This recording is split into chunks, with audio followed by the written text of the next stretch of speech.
आनंद परमानंद सदगुरु महाराज जी साहेब सत्संग आश्रम डेरा सदगुरु पितान जी साहेब धाम निगाना जिला भिवानी हरियाणा के सौजन्य से भृंगी की सृजना गुरु अर्जन देव जी ने कहा है, जिसु नामी नामो हृदय सो सबसे ऊंचा। भृंगी के साथ एक पौराणिक कथा जुड़ी हुई है। कहा जाता है कि यह एक छोटी सी बिल में अंडा देती है, फिर वह अपने लार्वे के लिए कोई कीड़ा ढूंढ लाती है। उस कीड़े को लार्वे के सामने रखकर बिल को बंद कर देती है। वह कीड़ा बिल के अंदर घूम घूम करता रहता है। जब लार्वा बड़ा हो जाता है तो बिल तोड़कर बाहर आ जाता है। इस बात से ये धारणा बन गई कि भृंगी अपनी घूं घूं की तेज आवाज से दूसरी जाति के किसी कीड़े को भृंगी ही बना लेती है। लोग समझते हैं कि भृंगी बिल में कैद कीड़े को अपने तवज्जो देती है, उसको तवज्जो से वह कीड़ा भी भृंगी बन जाता है और ये दोनों बिल से बाहर निकलकर उड़ जाते हैं। कबीर साहब इस बात को इस प्रकार प्रकट करते हैं, सुमरण से मन लाइए जैसे कीट भिरंग, कबीर विसरे आपको हो जाए तेहि रंग। अगर हम भी परमात्मा के नाम का ध्यान करें तो हम उसमें समा जाएं। जिसके अंदर प्रभु का प्रकाश प्रकट हो जाता है वो उस प्रकाश का ही रूप हो जाता है। जिसका बिल्कुल लगातार ध्यान करता है उसी का ही रूप बन जाता है। विनय वेदना ख्वाजा हाफिज ने बताया है, सवेरे की इबादत और रात भर मालिक के वियोग की आहें परमात्मा के खजाने की कुंजी। शेख शिवली एक दिन अपने शिष्यों के साथ बैठे थे। सर्दी का मौसम था, आग जल रही थी। अचानक उनका ध्यान चूल्हे में जलती हुई लकड़ी के एक टुकड़े पर गया जो धीरे धीरे सुलग रहा था। लकड़ी कुछ गीली थी, इसलिए आग की तपे से पानी की कुछ बूंदें इकट्ठी होकर उसके कोने से टपक रही थी। कुछ देर सोचने के बाद शेख शिवली ने अपने शिष्यों से कहा, तुम सब दावा करते हो कि तुम्हारे अंदर परमात्मा के लिए गहरा प्रेम और भक्ति है, पर क्या कभी सचमुच विरह की आग में जले हो?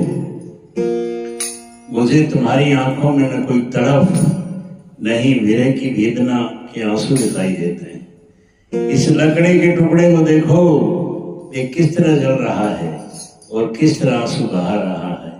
ये छोटे मामूली टुकड़े से कुछ सबक सीखो। अटल कानून गुरु अर्जन देव जी साहेब कहते हैं, जेहा बीजे सो लोने करना सदड़ा हेतु।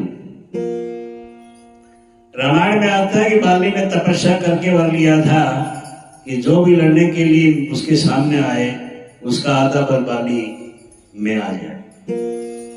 इसी कारण जब भी सुग्रीव उससे लड़ाई करने जाता पराजित होकर लौटता।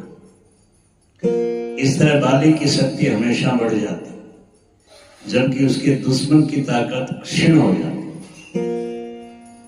रामचंद्र जी महाराज को इस भेद का पता था। जब सुग्रीव बाली के खिलाफ मदद लेने उसके पास आया तो अपने बल सुरक्षित रखने के लिए उन्होंने पेड़ों की ओट में खड़े होकर बाली पर तीर चलाया, उसे मार डाला।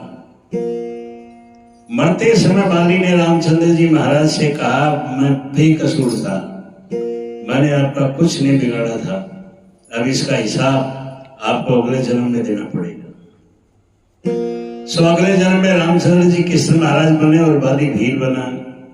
जब कृष्ण महाराज महाभारत के युद्ध में के बाद एक दिन जंगल में पांव पर पांव रखकर सो रहे थे तो भील ने दूर से समझा कि कोई हिरण है, क्योंकि उनके पैर में पतंग का चिन्ह था जो धूप में चमककर हिरण की आंख जैसा लग रहा था। उसने तीर कमान उठाया, निशाना बांधकर तीर छोड़ा जो कृष्ण महाराज को लगा।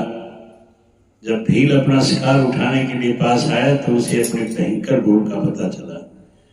दोनों हाथ जोड़कर वह श्री कृष्ण जी से अपने घोर पाप की क्षमा मांगने लगा। उसी समय कृष्ण महाराज ने उसे पिछले जन्म की घटना सुनाई और समझाया कि इसमें उसका कोई दोष नहीं था, ये तो होना ही था।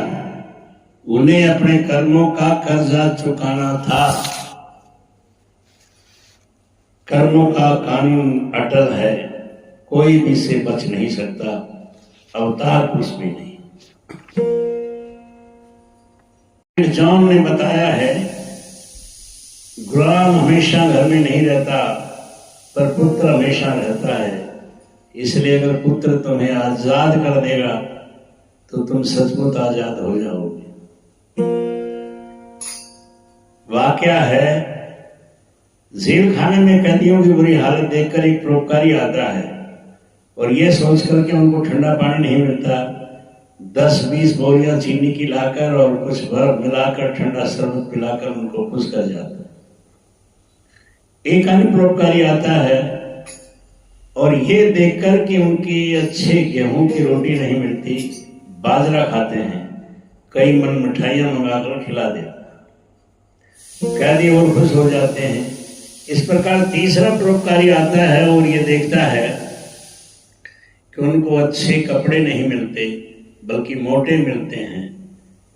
वह उनको अच्छे नए कपड़ों की पोशाकें बनाकर पहना देता है। कैदी और भी खुश हो जाते हैं। उन सब ने सेवा की, सेवा करनी भी चाहिए, लेकिन कैदी जेल खाने में ही रहे। हमें भी परोपकार करना चाहिए, लेकिन हमारा परोपकार किसी को 84 के जेल खाने से आजाद नहीं कर सकता। अब फिर इस जेल खाने की मिसाल की तरफ आओ। एक व्यक्ति के पास जेल खाने की कुंजी है, वह आकर जेल खाने के दरवाजे ही खोल देता है और कैदियों से कहता है कि अपने अपने घर चले जाओ। सबसे अच्छा परोपकारी कौन हुआ? आप खुद ही सोच रख सकते हैं, जिसने आजाद कर दिया। संत महात्मा दुनिया के जेल खानों की कुंजी लेकर आते हैं और वह कुंजी नाम है। मूर्ख को समझाना बेकार। कहावत है, उन जैसा बैल और कौन हो सकता है जो सुनेंगे नहीं। एक बार किसी मूर्ख व्यापारी ने घोड़े पर एक तरफ 2 मन गेहूं लाद रख दिया तो दूसरी ओर 2 मन रेत डाल दी कि बोझ बराबर हो जाए और घोड़े को तकलीफ न हो। एक गरीब आदमी जो उस बोझ लादते देख रहा था ने पूछा, श्रीमान ये आप क्या कर रहे हैं? व्यापारी बोला, एक तरफ गेहूं और दूसरी तरफ भार बराबर करने के लिए रेत है। बाद में कहने लगा, अगर 2 मन गेहूं को 1 मन एक और 1 मन दूसरी ओर डाल लेते तो क्या था? घोड़े वाले ने कहा, तेरी कितनी दौलत है? उसने कहा, बस जान ही जान है। तो घोड़े वाले ने कहा कि मेरे साथ बात मत करो, कहीं मैं भी तेरे जैसा गरीब न हो जाऊं। अपनी अकल और मस्ती अपने पास रख। ना समझ लोग सलाह लेने के लिए तैयार नहीं होते। इस तरह संत भी शिक्षा देते हैं पर हम उनकी एक नहीं सुनते। आमीन।